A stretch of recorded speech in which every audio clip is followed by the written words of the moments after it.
good. 3, 2, 1. What's going on, Canes fans? We're back with another exciting episode of AllCanes Radio, and this time at a packed house at Koyo Taco, US 1. Come on by, got drinks, got great food, 1514 South Dixie Highway. Today, we might be here with the biggest hurricane. Actually, you know what? I take it back. He's the second biggest hurricane of all time that I know, because I think I played with someone just a little bit bigger, but I didn't think we played with anybody that played at a higher level at the offensive line position than Mount McKinnie, 2001 national champion. Who did you play that was bigger? Ian Simonette. Oh, Ian Simonette was bigger? I thought you were going to say like an Alan Bailey. No, Alan Bailey was only 6'4". I remember there was Cesar O'Neal and Ricky Perry. Now, this back in the day, we used to run an ad in our all sports in the school newspaper, come in for a free T-shirt. And I'm standing by the counter, and all of a sudden, it got blackout. These two guys, because Cesar O'Neal, unfortunately, he passed away, and he didn't last a year. He didn't stay here a year. He got sick. And then Ricky Perry walked in. And, I mean, the front door, there was no way they could both get in even close to the same time.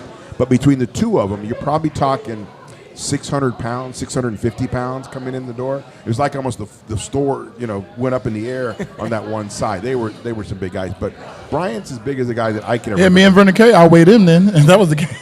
Yeah, you and Vern. How much? Me and Vern was like, in college, I was 340. Sheesh. Vernon was 360. Well, we do a shopping. we do a shopping spree every year, and one year Bryant came. The next year, the Big Show came. So the following year, I was trying to get both of them to be there, because can you imagine those two guys next to one another? What's a Big Show? Is he 7 foot? He's 7 foot. He's legit I got 7? I mean, his hand goes up to my, The only guy that I ever met bigger than him was Andre the Giant. Oh, the biggest person I probably met was Shaq, I think. Yeah, Shaq's a pretty big dude. Shaq's a big dude. But Andre the Giant, man, his hand came up like here when he shook your hand up. But could you imagine Shaq on an elliptical machine? That's where I met him. I was like this. Come on, bro. You cannot be on this right now with your wife beater on. Like, just, Shaqing away. He's gotten in shape too lately. He has. Oh, yeah. He's in shape. But so you look like you're in shape too. So you know what? Catch the Canes fans up what you're doing nowadays. I know you normally have your hand in a lot of things, whether it comes to music, entertainment, everything going on. I'm getting back into music with a producer named Hitmaker. So I'm doing stuff with him now. Just a guy, Hitmaker. Not a big time dude. He worked under me first, so that's why he got to start and write like a lot of music and stuff is. So that's why he came back and was like, now he's in a position. He's executive at a record label and produces a lot of songs. So now he's come back to get me. So I'm helping out with that. My foundation, of course. I have Operation Turkey coming up for that next month. Also, we just did America's Got Talent. The NFL Players Choir that was did pretty that. cool. I like that. It was. And we actually got called, we got selected to come back to the finals by Simon, but then it was like a small window of voting. Out of 4 judges got to pick an act to come back, and Simon had picked us. But we didn't win the voting to come back. Can you hum a few bars for us and sing a little bit for us? Come on. What was the song? No, because I have to sing my invoice. Wait, you were in America's Got Talent? Yes. Absolutely. You singing? Well, there was a bunch of singing, dancing, and everything. I need to hear some of this. Where's this Google? I mean, not only singing, but they had moves. We had choreography too. Yeah, it was impressive. So who was it? Who was it besides you? Tommy Harris, he was in there. Oklahoma, D tackle. Yeah. Okay. 12 guys, 13 guys. Yeah, it was like 13 guys. Damn. Nate Palmer, he was my teammate actually here with the Dolphins. There was a few guys in it. That's what's up. Well, I want to kind of take it back because there's a name that we keep hearing now, and you actually came from the same school. Lackawanna Junior College is now brought up because Kobe Young, wide receiver, actually doing his job and catching the ball and actually balling is from Lackawanna College. Okay. So I kind of wanted to talk about your journey from high school Lackawanna College to Miami. Is that like an Indian name? I don't know. I tried to say it a couple times. Lackawanna. So when I came from a small school in Jersey, which now is opened up now because my nephew's in the league. He went to the same high school. But at the time, somebody probably like early 80s went to the league from there. And we didn't have much, the internet wasn't big like it is now. So we didn't have much people that came there to recruit us. So just so happened, somebody mailed in a video to the University of Iowa, and they were sending about our running back. We had a really good running back. And then they looked at the video, and they were like, well, who is this guy? And I played defensive end. And when they came for the running back, they asked about me as well. It was after National Signing Day. And they were like, well, we're out of scholarships, but I can send you to junior college, I want you to play left tackle. I want you to learn how to play left tackle because you'll last a lot longer, because you're 6'8". So we'll give you a scholarship to go there. And I was like, okay. And I went, and I hated learning how to play left tackle. You got to learn how to do everything out your left hand stance. It's like I'm not left-handed. And then I was on the defensive side of the ball, so all you had to do was just go and hit somebody and make a play. So it was like, now I'm pass setting and like learning how to pass set. And the person I went against, he was a JUCO All-American, his second year. My first year I had to go against him every day. I was only 240 pounds coming in at the time. Still 17. I turned 18 in that September. So it was definitely a learning experience, and it made you a lot tougher because we didn't have training rooms. We didn't have all these facilities. It's probably why I went through my career never missing a game due to injury. It's a big part. He always told me you can't make the tub in the club. So I stayed out of the training room. That's why when y'all keep telling me these guys keep getting hurt, it's like, why are you so soft? Like, come on, like, do what you got to do. Like, I mean, you want to get hurt sometimes, but I feel like guys is always getting hurt. Like, or they just being soft and act like they can't play. Well, there's a lot of talk about soft. I've played with broken hands. I've had to get IV at halftime. I had food poisoning one time. I've played through some things. So don't tell me you can't play. Now wait, let's go back. You started off in the band, though, right? That's where they found you? I played in the band one season. It's not where they found me. Look at Harry. Look at Harry trying to put a dig in there. I played in the band one season. What instrument? The drums. The drums? Yeah. So, and that's where our musical ear comes from. That's why I have a 3-time Grammy-nominated co-executive producer you're sitting next to. You probably don't even know that.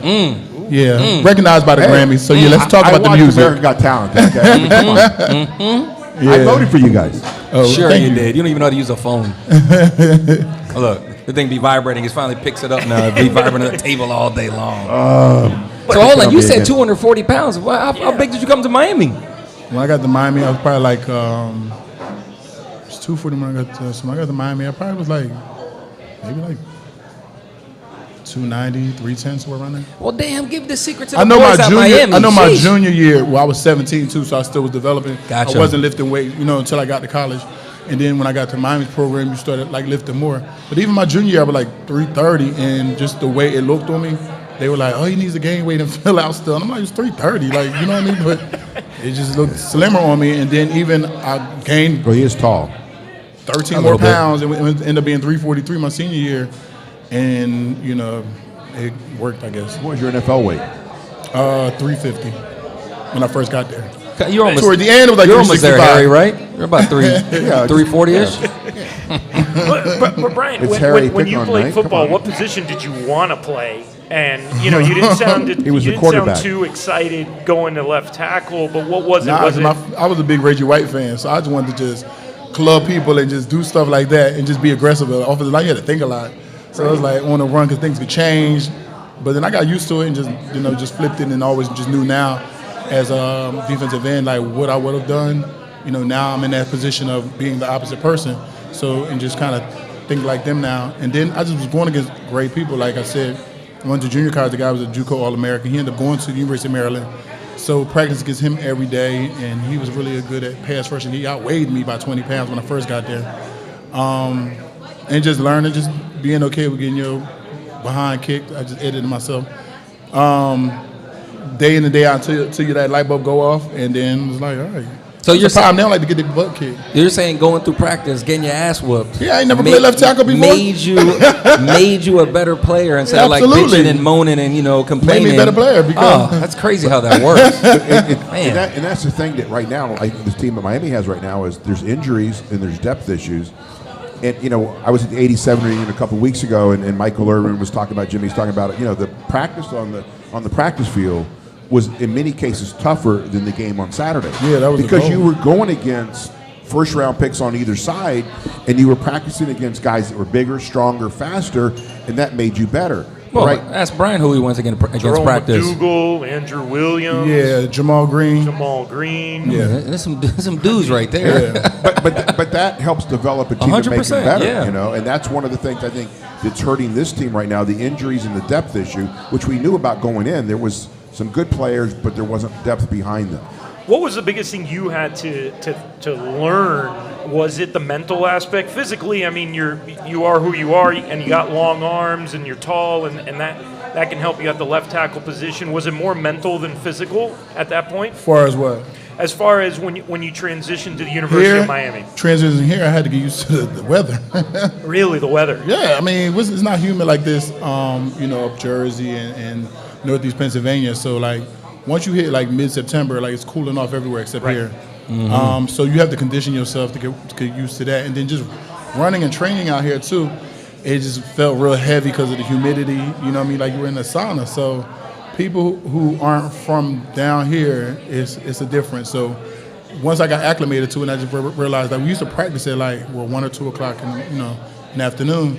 So that kind of benefited us, like, in games, because now we knew the temperature, what it felt like. So I feel like a team come from up north, they should be wearing down by the time, like, fourth quarter come, and we still should be, like, at our prime, and we're well hydrated and things like that. And that's how I always look at it. But here it's like they get soft, they practicing indoors. Like, we didn't have it indoors. So the only time we were always outside, and we were outside at 2 o'clock in the afternoon when the sun is on your neck, and that's part of your advantage. Even when I got here as the Dolphins, I'm like, we're in this bubble all the time. Why are we in this bubble? Because guess what? If I was in Baltimore and we were playing here, they would have tried to make it heat, some type of way to make us feel heat. So you have an advantage already having the nice weather in the outdoors and getting used to it. So why would you baby your guys and put them indoors? For what? You're taking away the advantage. Yeah, and I remember a story. One of your former teammates said, once Vernon Carey finished the full regiment of 110s. That was my senior year. I knew that we were going to win a national championship. Yeah. What did that mean to see Vernon, who's was even heavier than you, and to go through that to finish and tell people what that regiment of 110s was? Yeah. Oh God. You seen his progression too, though. Like, you seen we used to clap him up and everything, and then all of a sudden, what's funny is it's a mental thing. The 110s. I had to run them with basically like the DBs. I think Joaquin was there too, but everybody else were like smaller group guys because we had to go to the Big East Conference thing or something like that. So we had to do ours early in the morning and get out the way. And when I told him I made mine, it was like, I'm going to make mine. Like, I feel like it was a mental.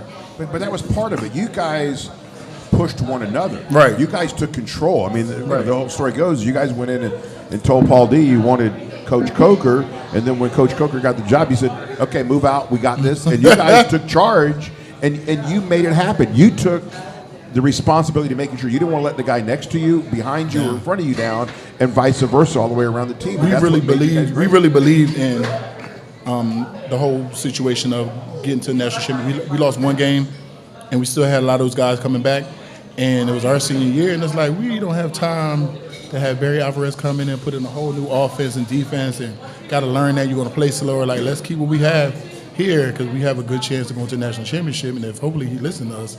They did, but how hard was it to changing come coaches back? is the problem. Well, how hard was it to come back, Bryant? I mean, was it if Barry had come, maybe you would have elected to? I had said some of the supplemental draft, like I say that on the way out because I feel like he didn't listen to us. I was like, I don't even think he's listening. But so I just threw that out there. But Butch Davis actually talked me into. I don't even think I was really going to leave, but Butch Davis had pulled me in his office and was saying, just in case you think about leaving, I'm just telling you this, you may be the missing piece to this puzzle to get the national championship. And I'm gonna say like 3 weeks later he left. I was like, what? I love how all former players of Butch Davis change their voice when they're do Butch's voice. They go, But I still say this, okay? Because of Bryant McKinnie and Ed Reed coming back for their senior year, that's why we won a national title. Because I don't think if either one of those guys come back, I don't know that we win that. I don't know. I just think you guys, on offense, you were a leader, and on defense, he was a leader. And you guys made plays. Look, you never wanted the scowl of Ken Dorsey, right? Because you never let him get sacked when you were there. Because Ken didn't. Everybody talks about that little scene a couple weeks ago. Oh, yeah. Tell people how he was a competitor in everything he did. No, he's definitely a competitor. I mean, when he first came in, you remember he started as a freshman. I think Kenny Kelly got injured or something like that. But Virginia Tech. Ken was a student. So, like, when he first got here, he was always him and Jerry Payton were roommates, and we all stayed on the same floor. And he was always in there just studying to make sure he knew his assignment and everything, too. So he was always a student. That's what I always noticed about him. So, yeah, he was always a competitor and a student. He wasn't as vocal because you had a lot of big personalities on that team. But, he was definitely always a student. And, yeah, people, I guess, were surprised to see that, that side. Did it surprise you, like, to see? It did, because I don't, maybe if he got sacked a few times, I would have seen it. Yeah, I didn't have to see it. He would have let you know. Because I remember seeing some of those. He would give a look that was, for a little skinny guy like he was, it was still kind of scary. Yeah, but imagine doing that. Imagine going your whole collegiate career, not giving up the one stat against yourself that everybody wants to do. Be a left tackle. I'm gonna tell you this. A sack. We played Florida State my senior year, and I remember like the guy, the defensive end, got a good start. Wasn't it Jamal Reynolds? No, my senior year. It was another guy. Last name was Jackson, and he got a good jump on the ball, and somehow was able just to push him by like the last minute. But the sideline like erupted, like as if like he was going to get the sack. And I was like, I wasn't paying attention. I was like, why they scream it? Like, and then they looked like, oh, is he going to get you? And I was like, oh, me. So then from there I said, okay, you can't go in here and like just play. Like you have to always remember that you got to still keep playing at a high level, and like don't like you can't sleep on anybody because now their goal, even if they don't win or not, is to get a sack on you. Now I had to really like realize that. That's another thing about offensive linemen. When you look at the defense side of the ball, they're always changing people. Yeah. Offensive line seems like they're always out there for everything. They are. You don't rotate. Unless there's an injury or something like that, you don't see a guy on the offensive side leave the game. Yeah, you're getting fresh bodies at least every couple of series, right? Yeah. That's why O-linemen always tell you they're more athletes, they're better in shape than the defensive line, and that's when their fights come up in practice. Smarter, stronger. Definitely smarter. All you gotta do is just run and stay in the gap. Like how hard is that? you keep contained. Like all right, like we have a whole defense shift and people come down and all these in a split of the cadence. Like you know what I'm saying? So now your assignment's changing. You have to recognize this real quick. Defense is like I got this gap. No, they always say the offensive linemen are the smartest guys on the team. Right? Yeah, because you have a small window of making the decision. Now, when you played, what was your playbook like? I mean, how many pages? It was a big playbook, but it was on certain plays were used for certain games. So during the week what plays you would most likely use. I wanted to go back. You went up against Dwight Freeney. You went against Jamal Reynolds. They were the two top. And then Alex Brown was too. And Alex Brown, that's right. Top two defensive ends at the time. What pressure did you feel? Because you had a target on your back. When I went against Jamal Reynolds, that was like my first season starting, so I didn't have any pressure. He probably did. Because I was the underdog, like you didn't know me yet. You know what I'm saying? So that was a breakout game for myself, Jeremy Shockey, and Ken Dorsey. Yep. So it was less pressure for me in that game because I didn't know what to expect, and if it would happen, it was like, oh, well, that's Jamal Reynolds.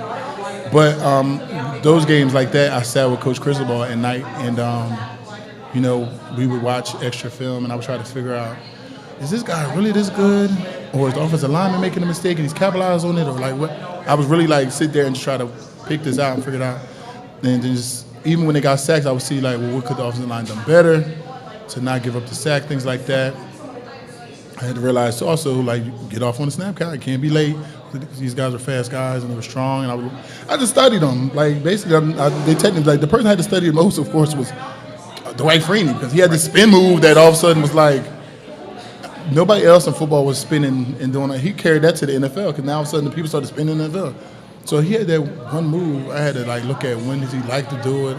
Like I had to know the protection. Like okay, if he spins the side, but I have the guard coming this way, I'm okay because the guard is. You know what I'm saying? Like a lot of things mentally that you just have to be aware of. So he's kind of saying that playing offensive line or playing football is not as easy as some of our Monday morning quarterbacks talk about it is. Yeah, we know that. Yeah, so you. But he's reconfirming now, right? Yeah, we know that too. You always gotta go to the fans, bro. Come on, man. Well, they've been a little brutal lately. You could go on Twitter and cuss them out. We're good. So you say extra film, you get to pick up tendencies, and you mentioned Coach Cristobal. Mm-hmm. Obviously, you have a great relationship that a lot of people don't have. Is he helped you out when he was a GA? I'm guessing at the time. He tried to get me and Vernon on like this whole weight program. Like, yeah, eat this hard-boiled egg and this oatmeal in the morning. I'm like, what? Like 18 and 19, and like you trying to make us eat this for breakfast? No. But I understand it now. Talk to me as Mario as a coach, and obviously it's not going the way that he wants it to go right now in year one. These aren't his people. That's just like it's not like somebody gave him a Butch Davis, team and said, "Here, coach this," and it's like, "Hi."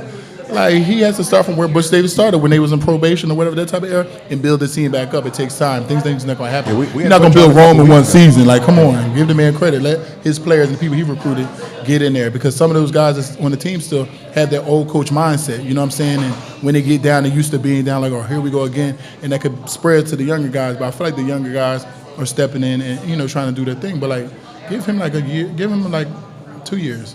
So, but what's more important, Brian? Is it talent or is it culture, or you need, because like You can have talent, but I don't mean you're going to do anything with it. I feel like it's work ethic and consistency. You know what I'm saying? Preparation. When it meets opportunity, what are you going to do with it? You know what I mean? So those type of Watching things. film. You can have a lot of talent. There's a lot of people here are talented, but you have somebody else who not be as talented but work harder than them, and now they're equal. You know what I'm saying? Want it more. Right. Work harder. That's why I kind of, with these, like, this NIL stuff is like, is it going to keep the guys hungry, or are they going to get complacent and feel like, oh, I got this coming, I got that? Like, you could have had a lot more come, but you got complacent with a little bit of money here, so who knows? I was going to ask you that. I mean, okay, so let's say you got $300,000 in college. Tell the kids what you really could get if you weren't complacent. What's that real checks looking like in the You league? add another comma to that or There you something, go. like, And that's the thing, and Who's buying dinner? And that's the thing I don't get, right? Because I feel like we didn't play that long ago, but when you talk about like ball to guys that did it at a high level at Miami, they're passionate about when they talk about what they want to do and like how great I want to be. I want to be number one. Failure is not an option to do, and I just don't. I probably meet one guy a year that has kind of that passion to say, I'm going to be great. You know, the last couple has probably been DJ Dallas, KJ Yeah, Osborne. DJ Dallas definitely DJ was. Those are the type of guys that you see, and it's kind of Quarterback. like, how come this generation we only have one or two? I But feel like you're giving them this so easily, like, already. Like, you know what I'm saying? Everything is, it's like a microwave phase with these guys. Everything's so quick and so fast. Instant Like, gratification. listen, when we was in school, me and Vernon tried to work a summer job. We was carrying kegs. I was like, I can't do this. And it's like, you can only make a certain amount of money. You put a cap on how much you can make, or it'd be favoritism. I'm not carrying these kegs. Then we got to go to practice in the morning. We did that. I did it for like a week and a half. Well, and a lot of these guys, Brian, are getting money, $500,000, without ever playing it down in college. Right, and I just want to see how they'll pan out when it gets to the next level. Because some people, Well, look what's happening to Texas A&M right now. oh man, they're in shambles right now. what's happening? So, did you hear about their historic class they had last year? So they're the number one class in America, but the number one highest rated class ever. Now, the rumors are they paid $20 million for it. That's how much they paid the recruits to get But there. are they producing to be like No. this? Right, exactly. No. They got 4 losses on the season. They'll probably have at least another 2 or 3. 3 of the kids got suspended already, and it's just a whole bunch of shambles. Yeah, I just don't know how I feel about that. And I don't like the portal either. You know why I don't like the portal? It's because you're not man enough to stand in there and fight for a position to take somebody's position. It's like, oh, I'm going to leave and go here. It's like, you're soft. And don't come out Competition school. makes you better, right? Hello, Frank Gore came in here. He wasn't scared of Clint Portis and all these guys and Willis McGahee. He came here to take their job, and he probably would have if he didn't get hurt them 2 times. He definitely would. I mean, Now, you didn't have to sit out a year coming from community college. I redshirted. You redshirted. I shouldn't have. Okay. But being nice, Robert Hall, he was a senior because you wanted me to compete, and I came in there to compete. And you beat him And out. then I won, and now you're telling me, but if you stay, if you redshirt this year, you know, you still have 2 more years, you know the program, this, that, and the other. And I was kind of like, nah, I don't care. You told me to compete, I did. But let me ask you. They called my mom, they called my family, like. When we're talking about redshirting, offensive line and defensive line are probably the 2 where you probably should redshirt to get stronger. And Yeah. especially offensive line. There's just so much knowledge you have to have, you know, and then using your Well, hands. me, I mean, coming from a JUCO, I'm little glad I prepared, did yeah. because, well, I'm just glad I did too because then I got more comfortable with the plays and everything. But if you're a freshman, I mean, It's mental and it's also physical. It's got to be both on the offensive line if you're a freshman, right? Like Yeah, you don't see freshman offensive line Not starting, dominating, no. or at least not dominating, right? Well, physically, you're not prepared, and then Right. it's all that stuff that he talked about earlier about knowledge and knowing what to do and all the plays that you have to yeah, run. you'll play faster once you are really familiar with the plays and everything. You play faster, but at the beginning, everything like it's going super fast on each level that you get to. So until you get comfortable with the plays. Well, and you know, when you were kind of describing the play, what you mentioned also is, okay, you know, the guard's going to do this or that. Right. That comes with, you know, the relationship. And you guys had a real deep relationship on That that. comes with communication. that comes in. I mean, just describe. That's big on offensive line. I mean, there were stories of you guys in college, the 5 of you and more, even the backups hanging out, shaving Sherko's chest and back. And, Say and what? all of that. 100 what? razor blades. Say what? Yeah, Shaving whose chest? yeah. See, that's offensive linemen. They're the Not na- everybody. I ain't participating, but I've They're, seen the, it. they're the nastiest like had a dudes on the sweater. team. Okay, they're the nastiest dudes on the team. I remember Myers and everyone else walking around naked and stuff. I'm like, bro, man, get away. You couldn't sit on the couch. Let somebody drop on you. Like, you're like, bro, I seen someone sit on the couch and something. I was like, nah, I ain't going nowhere near that ever again. No way. Well, why do you need that at that position? You say communication, you say that bond. I mean, it's so You important. need a at the bond moment. because it's y'all 5 or 7, however, but Right. it's that group that have that cohesiveness, like that, have each other's back type of vibe, which we had, but we also spread that amongst the rest of our teammates too. So you had people like Clint Portis who would take the offensive line out for dinner on Thursdays to build that bond, and so you had each other's back on and off the field. Ed Reed would then link the DBs with us, so now you got the O-line DBs and the running backs hanging out. It just became a family thing. I mean, you got to look at it too. They all came to New Jersey with me. Reed and Fitzgerald and Vernon and Joaquin and Najee Davenport. It was like a whole random group of different positions, but they came out of town and came to New Jersey with me. We hung out like we were going in each other's space. We would go to Joaquin's family house, have sangria and have some meals and stuff like that. So we were going to each other's spaces and getting to know each other and really hanging out with each other.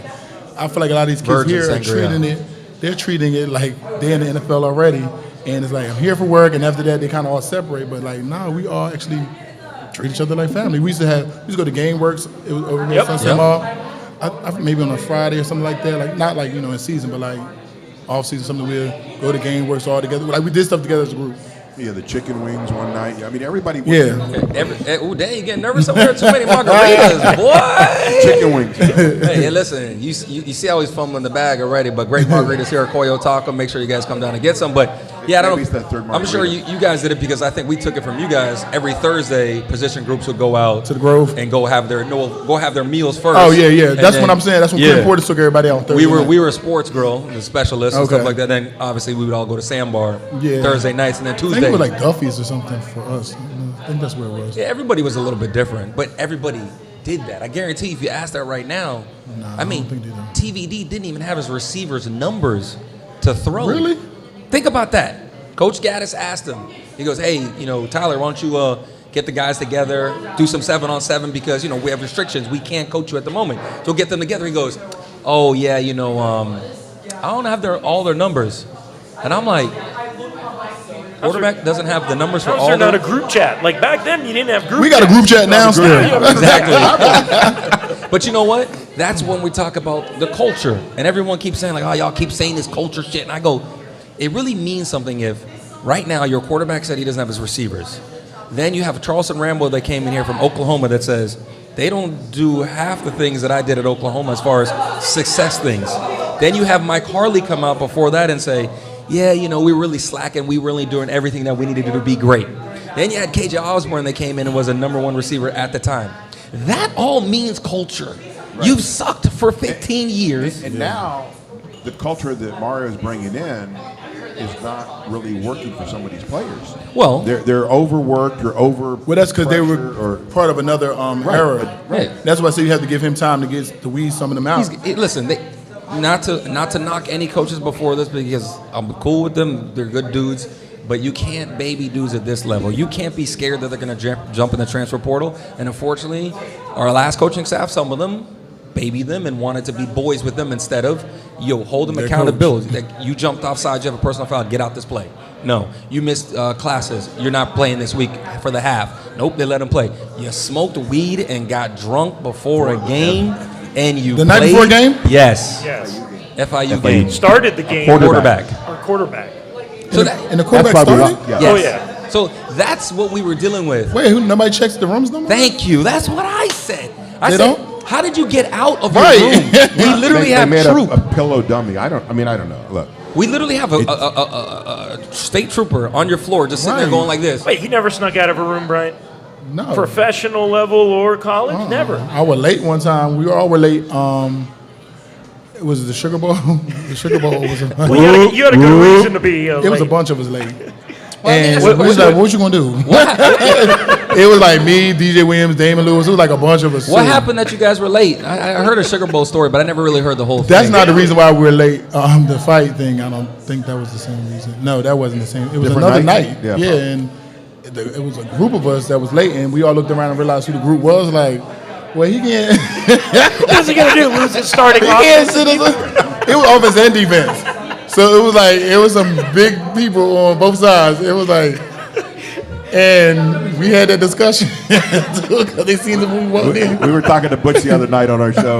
We talked about the maddest he ever got at a mascot. Remember when He came on the field. He came on the field and they And threw Butch a was flag? cussing. Yeah, You know, you that mentioned mascot was funny. fights, and I still don't know why someone would pick a fight with someone your size. But I feel like when I got to Miami, Where that? Which one? You talking about? I heard of two. I heard of the one in Sugar Bowl, Neither one was one my about original fight. and then I heard about the one with the boxer. In the back alley. And I was Right. like, wait, hold on. With McKinnie? They're like, yeah, bro. I'm yeah, like, but those weren't my original like fight. They It weren't wasn't you- directed at me.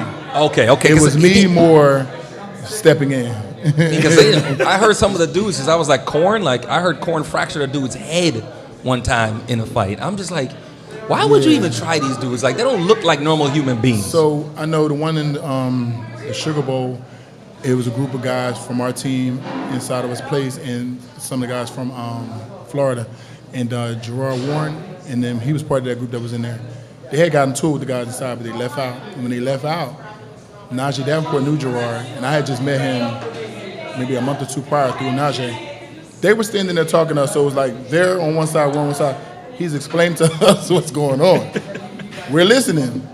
The group of guys from Miami, all of a sudden they just see us standing on one side and them standing on the side. So now they come out like, woo, oh, what's going on? And all that. So now they walk up, and they're just walking up on something. They just got into an argument inside. Now they come outside, they see a group of us that's outside, Face to face. face to face. And when they came over, it was just like a lot of words. And I just remember, I don't know who threw one of them grenade drinks. Once that get to throwing, and the people just started fighting. Somebody, I don't know what side threw the drink first, but it was like one threw it and the other side threw it back, and then. And became- Bryant's wingspan. And my crazy, my thing is, I swore I was like, I know somebody took pictures of this, and no pictures ever Never. surfaced. You're in the middle of Bourbon Street. When I tell you, I swear I thought I seen like people. Flash. Yeah, and it's like. Remember I've this. never Remember seen that flash that you would have seen would have been one of those pictures you had to do this with, Or you had to wait blow, for blow it off as a Polaroid, you know? like get a your pictures Polaroid. back. Or you had to do know? the zip, zip, Right. zip, zip, zip, clip, zip, zip, zip, zip. I swear Like, somebody out there has a picture. Aren't you just somewhere. glad there were no Apple phones back in those Right, days? right. man? Oh, definitely. Come on, we all Oh, that say would have made it. It would have made the news before we got back to the hotel. Can you imagine Miami the way they were? What happened when you got back to the hotel? We were all in the. We all ended up going into like a room, I guess, like where we kind of hang out at, a type of Right. thing. And then Coach Swayze, another player had like kind of fractured his hand. He was a D lineman, a young guy. Coach Swayze was just making sure that we didn't get beat up. And then Hand check. and he was just checking on, make sure that like, how did I train y'all? You shouldn't be out here, losing in the fight. damn And straight. and then We and then you lose seen the Alex fight. Brown on the news with like a black Black eye. So it was like he made them look bad. And you see why everybody talks so highly about Swayze being that father figure, because Oh, yeah. as much as he talks, as much as he pushes you, he only cares about one thing. But y'all better not look soft. Right, Y'all- right. You a reflection Representing of him, me. yeah. So you better not. If you're soft, You know, nah. And then Butch came in. Well, I think Butch was kind of happy that nobody was like messed up too bad too, because he wasn't really too hard on us, but they was trying to figure things out, because like some of them guys that got arrested from Florida, like everybody in Miami kind of made it out and like left. They were still like carrying on, but like we like got out of there, and so like it got back to Bush, and he was trying to figure out, make sure is everybody like good, like yeah, and then we were in there for a minute, and who that was there with us at the time. Everybody was just trying to make sure that everybody was good. They didn't really yell at us about it. They just were trying to ask how this stuff. boys will be boys. I mean, listen, you got whooped in Bourbon Street, and then you got whooped Right, on so the now field. we really felt like we got to carry this over to the field now. And then you got, like you said, you got Alex Brown do an interview like, hey, the time before so, nothing happened. I was on Bourbon Street in '93 for the national championship game against Alabama. Okay, and I was with John Ruth, who was the mascot, a bunch of the cheerleaders. Okay, we literally were on 2 He was feet with the on male Bourbon cheerleaders. Street. The female cheerleaders. Sure, okay, yeah. there were no male. There were no male cheerleaders back then. Okay? Really? Dang, that's where Title IX came in, You may huh? not have heard this story. Okay, John Ruth grabs his face, and there's blood gushing off his face. Okay, it just midnight. crazy He story. just left it Yeah. there. He got shot in the face. Say what? Somebody shot a gun into the air, and the bullet came down, hit the fat of his cheek, and went down to the bottom. So a cop comes up. I call a cop over. He goes, he was in a fight. I go, dude, there's the bullet. The bullet was on the ground. So back in the day, Connie Nickel was in charge of the cheerleaders and the mascot. Say what? She took him to the hospital, and we were staying out of town. And so at 3 o'clock was like we had to catch the bus to go back to our hotel. So we went on to Bourbon Street and just had Bourbon Street at New Year's Eve or New Year's night. Come back at 3 o'clock, and here's Connie coming from the hospital with John Ruth. So the next day, John Ruth is in his costume as the mascot. He's got a Band-Aid on each cheek this year because he got shot in one of his cheeks. But, I mean, if he would have got hit on the top of the But head, they say he's been dead. he would have been dead. That's crazy. And I was Yeah. literally, like, close as I am to Bryant right now. That's how close I So am. what did y'all think? What was the reaction? Well, I grabbed the cop and said, and he goes, "Oh, we got in a fight because he's bleeding." But I mean, it just hit the top. grazed of his, well, it went in his cheek and out the lower part. I mean, so he had 2 little pops there. But like y'all just walking down the street and then what did you say? We were like, Shit. "What's going on?"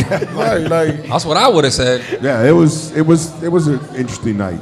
Damn, that's crazy. I mean, listen, I was supposed to go to Bourbon Street one time, and then this little storm, Katrina, came.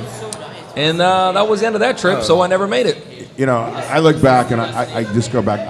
I'm so fortunate to have so many memories to travel with this team and be around players like Bryant and other guys we've talked about, Coach Davis and stuff like that. It's just really something that we don't really see as much today. But, Bryant talked about they were a unit, they were a team, they were a family. And that's what we have to be. We have to be a family. We have to say we're going to support our players, our coaches, our team, and try to build something special. And right now I just see there's so much division amongst, right coach, right player, wrong player. We want this quarterback, we want this running. And it's like, dude, we want the best for all of them. Right. And it takes each one of them to do their job correctly to be great. Because a quarterback can't do it all by himself. A receiver can't do it all by himself. It's got to be a collection. And Brian talked about they got together during the week, during the offseason. They were doing it. And the offensive line probably is the most important part of the team. I always say that's the engine. I say without the engine, the car ain't gonna move nowhere. You know what I'm saying? The quarterback's the driver. And people have to the receiver and the understand. tight ends are the wheels and all that. You could have 11 the fancy rims, but you ain't got no engine. Ain't That going engine ain't nowhere. going To get nowhere. 11 guys to work in unison Yeah. on every play in every game never happened. It never will happen. Well, that gives you some hope, right? Because Mario is a offensive lineman, right? So he's a dude, right? So obviously, you look at the guys he's recruiting. He's got the number 1 tackle committed, Francis Mauigoa. And who keeps saying he's coming? Oh no, he's locked in. I don't. The way his family is, the dad. Did you see it? I don't know if you watched his commitment. The dad was just sitting there like, and then I talked to some people inside of the, and they were like, no. His dad is like this. I mean, from what I've heard right now, he didn't go there's out. no recruit saying I ain't coming. He didn't go out on his visit. You know why he didn't go on his visit? Because Pop said, this is a business trip. Take your ass back inside, good. and I'll see you in the morning. But, why should Canes fans have hope with Mario as far as being the right coach? Because Mario knows what it's like as a player and as a coach. You know what I'm saying? He won it twice as a player, correct? Yep. And then he was here and he coached us to our championship. So he knows what it feels like. He knows what it looks like. He knows the whole dynamics of being a champion as both a player and a coach. So that's why they should have hope. He knows the culture too. I feel like other people came in, they kind of was erasing the culture too. But he's going to remind everybody what this program was built on and how it was built, and he was a part of it. So it's always good to have people like him. That's why I was happy when you had like Art Kehoe and all those guys. They have been here for years, so they could always tell us how it was. And now it makes you like, oh, okay. So when you see the Warren Sapp, Michael Irvin, those guys on the sideline, your level of play went up higher too. So removing people from the sidelines, players and stuff like that, I feel like that went downhill because if you have Willis McGahee, these different people, running backs on the sideline, you're going to play at a higher level because you don't want to like a scrub in front of them. Or you want to show them you were as good as they. But you got people way up there in Bo Campers or wherever that lounge is. They have no clue you're there supporting them. They're going to go out there and do what they're going to do. Like, you know what I'm saying? And these are NFL greats that we're talking, Hall of Famers. Right. I mean, you were fortunate enough, or you were part of a Super Bowl winning team. We just had a 10-year anniversary. I just came back on Tuesday. Yeah. Which there was like 5 of y'all out there, right? And you had your 10-year anniversary, and you were fortunate enough to be there with fellow Pro-Canes, fellow Hurricanes, and Ed Reed, Ray Lewis, Damian Barry, Tommy Streeter. What was that part like? Because you're even from different eras, but what was it like being a teammate of Ray? And it was his team, or at least it was portrayed that way, and Ed's Him and Ed shared it. Him and Ed shared it. Yeah, and I'm gonna say a little bit of slackers, right? I'm gonna say a little bit of Terrell Suggs. It was like kind of those three, that dynamic. It was Ray Lewis was the team, like was the head guy. Then like was Ray, and then Terrell Suggs. They the ones who called me to come. Like when I was like, I'm out of here in Minnesota, Ray called me before I could even get settled to figure out like what I wanted to see where I was gonna fit at. So I'm looking at the Colts. I'm looking at the other people. I forget the guy. It's another Cane too. He played there, but by the time I got there, he was gone. For the Ravens? San Fran, yeah. He was the linebacker. Oh, Tavares Good? T. Good. I guess it was T. Good, yeah. Yeah, it was T. Good. He reached out to me and was like, Blackest Night with goals? Yeah, that's T. Good. He reached out to me and said, Ray Lewis wants your number. Guy gives him. I'm like, yeah. And then Ray called me like, oh, you coming here to say another? I'm like, hold on. Y'all got a whole guy who got a movie, Blindside. I don't know how he feels. I don't want to come in here because I'm not playing right tackle. So I don't know. Let me just check. He said, no, I already talked to him today. And then Reed called me like the following day. I'm like, bro, you coming right there? I'm like, I'm still just trying to see like the Colts. It was like a couple other teams that were interested, and I was just trying to see where I would fit in. I was like, y'all talk to him to make sure he's okay with moving there. They're like, he doesn't mind. He doesn't mind with plays next to Marshall Yonder now. I'm like, all right. And Ray was persistent. I can't imagine. Was it peer pressure? Like, did you feel like you couldn't say no? Yeah, because every time you tell me like, what's taking so long, man? I'm like, bro, you just supposed to be at practice. And he just kept hitting me up, and I was like, Ray kind of coming up and saying like, hey, you know. Yeah, but imagine you're the coach and it's Ray Lewis and Ed Reed looking at you like. And they're basically dictating everything. They're like, we already talked, and this is what we're doing. This is you're going to sit him by me. My locker was Ray Lewis locking off. And think about me. I'm going to talk to him. This ain't the first time that we've had a fellow Cane on here said they went into the coaches or the GMs. Fan alert. And said, hey, players by the way, we are drafting Sean Taylor. Oh, yeah. You're not taking anybody else. If you want somebody in this draft, you're taking Sean Taylor. It was Players Clinton making and Santana. decisions. Yeah. Straight up. Players you're taking this dude. making decisions. Can I talk? I mean, damn, I can't even speak. It's just in the background. How much, though, did they run that locker room at that time? What's funny is we talked about it on this past trip too, because Coach Harbaugh and I had to say something to him about how I could tell he's changed as a coach because the atmosphere changed. So he could be hard on us, but he can't have that same attitude with this generation. He said around 2017 it had to change, but even in the league, not just college, even in the league. Yeah, because everywhere you talk a certain way, and some guys are going to shut down. When you talk to us, we would give a response. We were going to respond, like, you know what I'm saying? And it's people is a little more. You know what is funny? Me and John Beeson ran into Frank Gore one time coming out of Milam's, and Frank, I don't know what year Frank was in, 18, 20, whatever. And Frank played forever, but Frank's looking at Beeson, goes, bruh, we ain't got none of y'all in the league no more. Nah. He goes, these dudes don't even want to hit me. He goes, I'll play for another 5 years. It's just too easy right now. Nah. I'm like, so we have some guys who are still on the team from our Super Bowl season, and they're even saying it like, it's just not the same. Like it's just not. Well, but is it because of the protocols they're using trying to protect players, the lack of contact during off-season, preseason? But you still can't even talk to them. You can't even yell at them. Right. Everyone's too sensitive. Everyone's too sensitive. Yeah, I don't know when that started, but yeah. So who would yell at social media? Who's the one that was yelling at you? Was it more Ray and the players, or was it the coaches that were kind of dictating that locker room? You know, when you get in team meetings, the coaches would yell about certain plays and stuff like that. But as far as like in the locker room, some of the coaches got on our nerves, so that was our gelling thing. It's like the same thing when I got to Minnesota. When Brett Favre came, that was the best season we ever had. Our head coach got on our nerves, so we gelled as a team. Like, you know what I'm saying? There was times where he tried to take Brett out the game. Brett said he wasn't coming out. Tavares was like, well, I can't go in. Like, you know what I'm saying? So it was like, as a coach, what can you do? If your backup said he ain't going in because Brett ain't coming out, because there's more respect for Brett. You know what I'm saying? Interesting. So the players would have more respect, for each other. What's it like playing with a Hall of Famer like Brett Favre? He was fun. He was fun. He was a fun. I heard he gets it in after the game too. No. He has been sober for some years. So definitely by the time he came to Minnesota, he wasn't in that state. He probably did earlier in his career. In Green Bay. Yeah, but he was somebody who kind of everybody rallied around, and that was 12-4. Went to the NFC Championship. That was the best season I had as a Minnesota Viking, all based on him coming. We had those same guys there, just minus him. He came and then took us there. One did you believe in, right? He was seeing everything. He was calling. He was making my job easier. He was making dummy calls. He was just doing like a lot of things that overall he was helping a lot of people. And that's just from experience. You have Experience. There it is. Yeah, it's like Simple, Reps and reps and reps. Film. I'm gonna ask you a you've seen this question. 20 years. You done seen everything. And like, I'm gonna ask you a question. I think this is gonna be a tough answer. What was more exciting, winning a Super Bowl or winning a national championship? What's more exciting?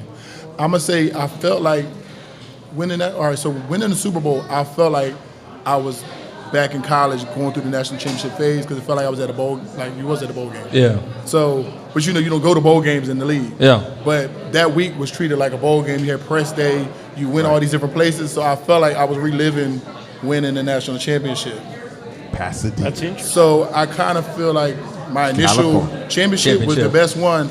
And then when I got to the Super Bowl, I felt like I was reliving that same thing again. And then the only person I've ever won both with was Ed Reed. So he was right there along with me too. So That's pretty cool. That's amazing to have. It really is. right. So College teammates on the same team. Right. That's sick. So And not only that, to win a national championship in college and to win a Super Bowl. I mean, in not that a lot of people profession, do that. Not a lot of in people. that profession, not a lot that of is people win the either. ultimate. Right. But to win both, Yeah. that's Was impressive. that the culmination? I mean, you played for a few years after that and came down to the Dolphins, but was winning that Super Bowl kind of the culmination? Like, once you won that, you're like, I'm good. I mean, now it's gravy. yeah, because now when I won that, and then it was like the following season, it wasn't. I was like, well, it took me 11 years to get to this one. I don't know how much longer I got to get to another. but it's hard to repeat, isn't it? Oh, it definitely is, because everybody now, whenever you're the champion of something, everybody now is coming at you with their A game. Kind of goes back to me being, but me going into my senior year, not getting up a sack, and then that kind of made news, and that was everybody's goal.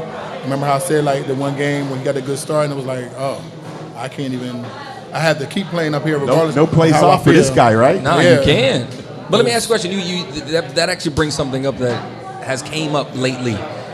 You know, you said no plays off and stuff like that. Was it harder going into games where the team sucked and you just knew, like, hey, we're going to blow this team out? Like, how do you guys get yourself on that same level when you're playing the Florida State to say, we're not going to have a letdown game? Like I said, in a certain point of the season for me, I had to just keep finding ways of not allowing this person, you know what I'm saying, to get anything on me. So my mentality was just different, like, just get through the season and try not to give up a sack. So I had to keep just making myself just find ways to get it done. Like, regardless of, the more points we put up, I can get out the game sooner. So I wanted to, like, do good. So because I mean, Ed always say, like, you know, third quarter we need to be about 3 touchdowns, get the younger guys get them some reps. So that was always our goal. So if you look at our season, all but 2 games, I think, it was all about like 21 or better. Yeah. You know what I'm saying? Boston College, though, how was that one? Boston College, I think. And VTech. Virginia Tech. Yeah. VTech at those home. were, yeah. Boston College, one of them games I got hurt. Which was the last game? VTech. VTech. That was VTech? At home? To the Rose Bowl. No, away. That was It Boston away. College, I thought. Yeah, Boston College was away. Yeah, Boston College was away. They were both away. They were both away. Oh, I'm Boston thinking College about was the last 2002. one. Yeah. No, Boston College wasn't the last game. Virginia Tech was the last game where the Boston guy College one where Ed dropped Reed makes the play, stealing the ball from dropped the touchdown or the 2-point conversion in the end zone was Virginia Tech. That's where you guys had the roses in your mouth in the locker room. I Was that injured. Ernest Wolford? You were in your. That's right. Vernon Carey started Came at left in, tackle yeah. or went in at left tackle at that I got game. hurt. I was blocking, and somebody from behind came and like fell on the back of my leg and tore my meniscus. So I ended up being out that game. Yeah. So what was I But well, I wanted to go, Bryant. You didn't give up a sack in college. You go to the NFL, you're going to give up a sack. It's different. How do you deal with that? Like, how do you mentally? Well, I knew that it would eventually come because there's 2 different type of quarterbacks. One who's scrambling around everywhere. You don't know where he's at. Right. I have an idea. Like, he's going to be right here. He's not moving. He's not going to move. Yeah. Dante Culpepper is like running from here, and it's like. You're going to get So my something. first sack was a covered sack because he was looping way out there, and it's like, I'm blocked my guy, but he chasing way out there. He didn't catch it. So I was like, with him, it's not my different. fault. It depends on the quarterback. For me, I like more of a stationary quarterback. I have an idea where you are, unless you're going to really make plays and like not get hit. So you love Dorsey then, because he just stood He there. didn't move. Yeah. Even Brett Favre, when I played with him, it was like I kind of had an idea where he'll be. Like, you know what I'm saying? But when you have those guys who are running around everywhere, I have no clue. And then sometimes I have to look at the defender's eyes like, something going on. You see now in the league and stuff with these mobile quarterbacks, legal man downfield and all because they're that's the RPO game, and they barely call RPO, and they can call like obviously I watch it with defenders, so they're screaming at the TV, he's downfield, and I'm like, they're always downfield. He goes, exactly, call the damn play because he's the legal man downfield. So obviously when you guys play, you guys really didn't have that much RPO game like they do now. Now because the quarterbacks have changed a lot. Yeah, completely. Yeah. Like you can think about So something. now you got a whole bunch of quarterbacks that scrambling. The guys that had to move to receiver back in the day would be starting quarterbacks in this type of modern offense. Like before it was Randall, Oklahoma, Randall Nebraska L. quarterbacks, right? Yeah. Well, you had Flacco too. That wasn't going to really go anywhere. I know. We had a great run in the Super Bowl. I had a tough lineup. That playoff, I had to start off with the White Frame. Jesus. That was round one. We only had 3 rounds. All right, so Dwight Freeney. Then after that, we had to go to Doomerville and what's the other guy? Because they flip-flopped. He still played Von Miller. Doomerville and Miller. And then we had to go to New England. I don't remember who it was in New England.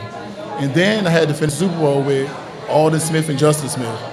I had like a lineup. I was like, who's who of greats, but he kicked their ass, right? Yeah, but it was like every week. Well, that keeps you on your toes too, It right? does. It doesn't let you relax.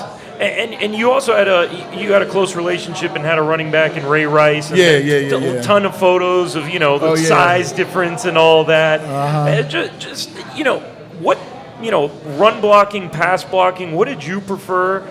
You hear about a lot of offensive linemen, and towards the end of the game, they prefer to run block and kind of. As I got older, I preferred to run block. Why is that? Because I wanted to be able to just run block and wear them down, and then we can turn into the pass. So I like the run block as I got older. What's harder? What's harder, run blocking or pass blocking? Pass blocking is harder, especially on the road. It's harder because noise. You got to use peripheral, like all these different things. And if you have a good guy that can get off the edge, you got to make sure you don't panic and open up. There's like a lot of things you just got to really trust the technique. So it can be harder on the road. Oh, man, listen, you told TVD he likes playing on the road compared to home, so... At home, it's like you can hear everything, you communicate well. When you played, where did you like to play better? Did you like road games or home? At home, I can hear, but communicating. Okay, you're right, and I agree with what you're saying, but from an atmosphere... You know what's crazy is I played better on the road. I don't know why. I played better on the road because I think I probably had to be forced to focus more. I was grading out higher a lot more on the road for some reason. You heard that back in the 30 for 30, stuff like that, the guys talking about they enjoyed going into a full stadium. And, of course, in those days, just like your days, you went into a full stadium and you shut them up because you beat them. Right, but I feel like on the inside, so you know how like a duck is underwater like this? That's how I felt on the road. However, it might have looked like I was being calm, but at home, I was just like, okay, I'm home. Like, you're home, yeah. Did you care when the Orange Bowl wasn't full and you weren't playing in front of a... Because you didn't. I mean, you look at the attendance numbers that national championship year, and the Orange Bowl was not sold out. Did that bother you guys as players? Was that something that... I don't think I've ever thought about it, if it was sold out or not. Exactly. Yeah. But you know what? It's funny. You mentioned do guys like playing on the road more? You know who normally says they like to play on the road more? Defensive guys. Defensive guys always say, I like shutting up the crowd. Why? Because it's normally a little bit more quiet for them. They can hear everything. Right. But then when it's loud and offense is on there, they're on the bench and the people are talking shit to them. And they're just like, all right, just wait. You go to some of those stadiums, and I mean, the bench and the fans, I mean, literally, Virginia it Tech. wasn't 10 feet. Virginia Tech. You and the fans. Virginia Tech is right here. I can high five the dude. You always just be like, don't turn around, because once you turn around, they know you can hear them. So you just sit there, you can hear everything. Just sit there, just don't look back. What was the toughest environment you played in, college or NFL? You had, I can't remember what games in college. You had some people, they would just go down the line until somebody responded and just say stuff. Talking about your family. People, just everything, or just you, really. And so you had those type of people that one-figure salutes everywhere you went, right? But for, like, from the kids. When it came to like noise, you had like Seattle, you had New Orleans. Seattle, New Orleans, and I'm going to say Indianapolis. They were really loud. Did you ever play for the Raiders? New Orleans. Raiders? Yeah, I played out Their there. fans are pretty crazy. Yeah, but they gotta be winning too. Like they weren't having good seasons.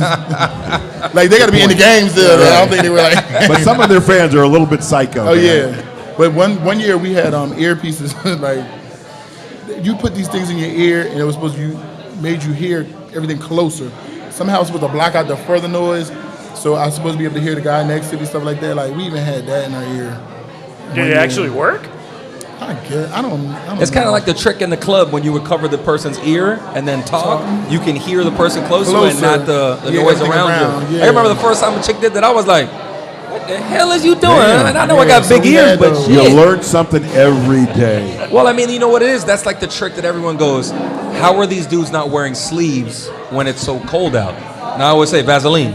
Oh yeah, they give you something called second skin. Yep. So you just put it on. And everyone looks at you crazy like, what? And I go, Yeah. you see why they're shiny right now? It's because it closes their pores. They don't feel anything.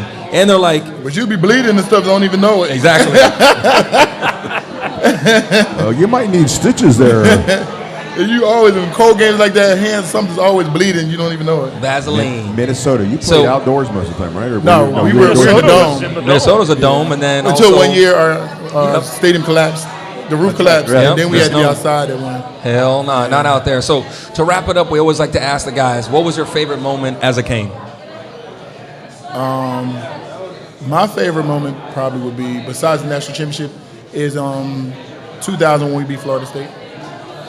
There was a lot going into that. I was like getting stressed on the sideline. It was like down to like the last drive and then Shockey, score. It was a lot. No water in the stands. Exhausted. Oh, man. It was hot. It was High hot that heat day, at yeah. halftime. I swear it was a couple of years in a row there was no water in Orange Bowl for the Florida State game.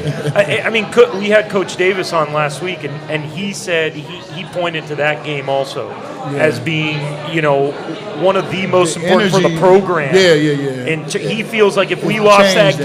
game, things would not have changed. Do you agree with that? Possibly. I feel like once we beat them, we felt like we were unstoppable. That Washington game was a game that they got such a big lead that once we got it rolling, we just ran out of time. Yeah, if you had 5 more minutes, you would have won that game. Right. It just we ran out of time. So that's why we did them dirty the next year. Yes, you did. I think you're still scoring on them. Yes, you guys Did did. him dirty to the point that the athletic director was Yeah. complaining. Like, how did that make you feel? Were you like, yeah, that's We were right? happy good because you ruined it for us last year. So Can't wait for those days to come back, guys. Oh, God, please, man. My heart and my liver can't take it Well, right now. You go back to Notre Dame, South Carolina's, Washington's. They didn't want to ever play us again because of what we did to them. That's what we want to do. And look what happened last time we played Notre Dame. I know. Oh, we're going to be number 2. We're going to come and whoop y'all ass. I'm like, man, get your shit out of here. They started leaving early, and I love our fans. Our fans talk so much shit in this stadium. I love it. We win one Like, big game every 10 I don't know if- years, and we talk shit. I don't know if you guys saw like the Texas A&M when we went out there and people were on Twitter like, oh, Texas A&M appreciated the hospitality was so great, blah, blah, blah, blah, blah. They'll never see that here. Then the Texas A&M people were like, hey, no problem. That's what we do in Texas. Can't wait to see the return when we come out there next year. I Not go, happening. you ain't about to get that when No, you come not out at all. here. Bless you all. You guys are about to get your ass Good luck. out. All right, Brian, we really appreciate your time, Thanks man. for having me. Great to take it back in the day. Like I said, everybody, come on out to Coyo Taco. Got a big crowd tonight. Nice It's crowd, fun. great food. You see the quesadillas in front of us right now. Great drinks. Margaritas. Well, we know you're gonna drink margarita. That's just- Gallon margaritas. That's like your $15. 6-1. Gallon margaritas $15. Well, it's not a half. It's a half gallon for 38. Right? You're just saying all types of wrong. 38? Yeah, you're that one right changing over the there is- pricing right there. It's 38. Right, Oh, it's Yeah, my like half special. off. It's Yeah, my that's special. your special. You say his man. name, that's his discount code. Exactly. And then Put it on Platon's bill. on game days, you got bucket of beer specials, and you also have free Jaeger shots anytime you get a Red Bull. So come on by, all the Canes. Come on by during game Big day. weekend this weekend and on just the have road. some great Come by and food. enjoy it. That's not about. I'm scared actually because we don't play well in Virginia. I ain't even gonna lie. We do not play well in Virginia. Virginia didn't beat us in the Orange Bowl, did they? When? Yes, Like the in the last last game? game. All Yes, right. they On did. that note, we are out of here. We are not talking about that Go game. Canes. We'll talk to you guys next time.